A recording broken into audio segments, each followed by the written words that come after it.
എല്ലാവർക്കും നമസ്കാരം. ഞാൻ ശ്രീകുട്ടി അലക്സ്. ചലഞ്ചർ ആപ്പിന്റെ യൂട്യൂബ് ചാനലിലേക്ക് എല്ലാവർക്കും സ്വാഗതം. ഞാൻ ഇന്നത്തെ പ്രധാനപ്പെട്ട കറണ്ട് അഫയറുമായിട്ടാണ് എത്തിയിരിക്കുന്നത് കേട്ടോ. അപ്പൊ എല്ലാവരും ശ്രദ്ധിക്കുക. കറണ്ട് അഫയർ എത്രമാത്രം ഇമ്പോർട്ടന്റ് ആണ് എന്ന് നമുക്കറിയാം. ശ്രദ്ധിച്ചേ, ഇന്നത്തെ കറണ്ട് അഫയർ ആണേ. ശ്രദ്ധിച്ചേ, കേരള മോട്ടോർ വാഹന വകുപ്പിന്റെ ഔദ്യോഗിക ചിഹ്നം ഏതാണ് എന്നുള്ളതാണ് കേട്ടോ. കേരള മോട്ടോർ വാഹന വകുപ്പിന്റെ ഔദ്യോഗിക ചിഹ്നം എന്ന് പറയുന്നത് മോട്ടു എന്ന ആനക്കുട്ടിയാണ് കേട്ടോ. മോട്ടു എന്ന ആനക്കുട്ടിയാണ് കേരള മോട്ടോർ വാഹന വകുപ്പിന്റെ ഔദ്യോഗിക ചിഹ്നം കേട്ടോ. ഏതാണ്? മോട്ടു എന്ന ആനക്കുട്ടി. ഇനി നോക്കിയേ, ലോകത്തിലെ ആദ്യത്തെ സ്വകാര്യ വാണിജ്യ ബഹിരാകാശ നിലയം ഏതാണ് എന്നുള്ളതാണ് കേട്ടോ. ലോകത്തിലെ ആദ്യത്തെ സ്വകാര്യ വാണിജ്യ ബഹിരാകാശ നിലയം അത് ഹെവൻ 1 കേട്ടോ. അത് ഹെവൻ 1. ഇത് മോട്ടു എന്ന ആനക്കുട്ടി വളരെ പ്രധാനപ്പെട്ട ഒരു ചോദ്യമാണ്. കേരള മോട്ടോർ വാഹന വകുപ്പിന്റെ ഔദ്യോഗിക ചിഹ്നം ഏതാണ്? മോട്ടു എന്ന ആനക്കുട്ടി. ലോകത്തിലെ ആദ്യത്തെ സ്വകാര്യ വാണിജ്യ ബഹിരാകാശ നിലയം ഏതാണ്? അത് ഹെവൻ 1 കേട്ടോ. ഹെവൻ 1. ഇപ്പൊ ചോദിച്ചാലും പറയാൻ സാധിക്കണം.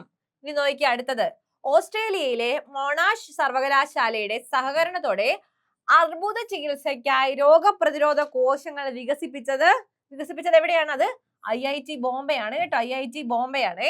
ഓസ്ട്രേലിയയിലെ മൊണാഷ് സർവകലാശാലയുടെ സഹകരണത്തോടെ അർബുദ ചികിത്സയ്ക്കായിട്ട് രോഗപ്രതിരോധ കോശങ്ങൾ വികസിപ്പിച്ചത് IIT ബോംബെ ആണ്, മറക്കരുത്. ഇനി നോക്കിക്കേ, വനിതാ പ്രീമിയർ ലീഗിലെ ആദ്യ മലയാളി അമ്പയർ ആരാണ്? അത് ടോണി ഇമ്മട്ടിയാണ് കേട്ടോ. വനിതാ പ്രീമിയർ ലീഗിലെ ആദ്യ മലയാളി അമ്പയർ അത് ടോണി ഇമ്മട്ടിയാണ് കേട്ടോ. ഇനി നോക്കിക്കേ, അടുത്ത നോക്കാം. ശ്രദ്ധിച്ചേ, മൃഗസംരക്ഷണ മേഖലയിൽ തൊഴിലെടുക്കുന്ന വനിതാ കർഷകരുടെ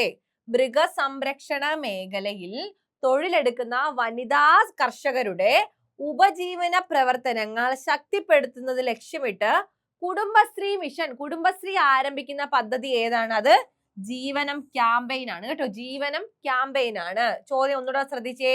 ചോദ്യം കൃത്യമായിട്ട് വായിച്ചോണം കേട്ടോ. മൃഗസംരക്ഷണ മേഖലയിൽ തൊഴിലെടുക്കുന്ന വനിതാ കർഷകരുടെ ഉപജീവന പ്രവർത്തനങ്ങൾ ശക്തിപ്പെടുത്തുന്നത് ലക്ഷ്യമിട്ട് കുടുംബശ്രീ ആരംഭിക്കുന്ന പദ്ധതിയാണ് ഏത്? അത് ജീവനം പദ്ധതി കേട്ടോ. ജീവനം ക്യാമ്പയിൻ. ഇനി നോക്കിയേ, അടുത്ത നോക്കാം. 3500 കിലോമീറ്റർ വരെ ദൂരപരിധിയുള്ള ഇന്റർമീഡിയറ്റ് റേഞ്ച് ബാലിസ്റ്റിക് മിസൈൽ ഏത് സംസ്ഥാനത്തിലെ സംയോജിത പരീക്ഷണ റേഞ്ചിൽ നിന്ന് വിജയകരമായിട്ട് പരീക്ഷിച്ചത് എന്നാണ് ചോദ്യം കേട്ടോ. നോക്കിക്കേ, അടുത്തത് നോക്കിക്കേ, ശ്രദ്ധിച്ചേ. ചോദ്യം കൃത്യമായിട്ട് വായിച്ചോണേ.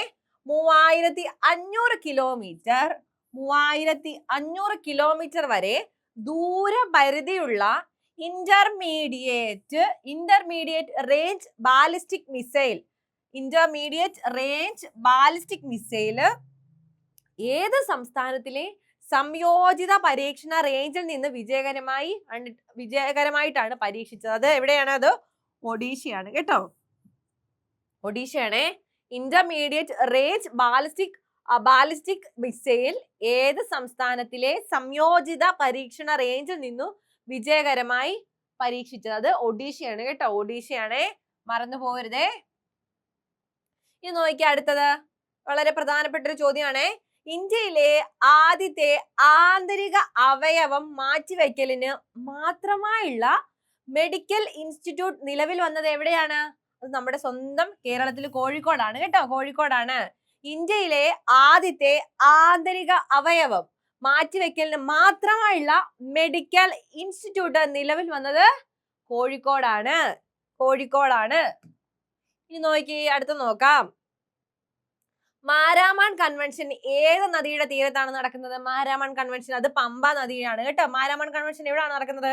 പത്തനംതിട്ട ജില്ലയിലെ കോഴഞ്ചേരിയിലാണ് ഇവിടെ ഈ മാരാമൺ കൺവെൻഷൻ നടക്കുന്നത് കേട്ടോ. അപ്പൊ മാരാമൺ കൺവെൻഷൻ ഏത് നദിയുടെ തീരത്താണ് നടക്കുന്നത്? പമ്പ നദിയുടെ തീരത്താണ് നടക്കുന്നത്. അത് ഏത് ജില്ലയാണ്? പത്തനംതിട്ട ജില്ലയാണ്. എവിടെയാണ് മാരാമൺ നടക്കുന്നത്? പത്തനംതിട്ട ജില്ലയില് കോഴഞ്ചേരിയിലാണ് മാരാമൺ കൺവെൻഷൻ നടക്കുന്നത് കേട്ടോ.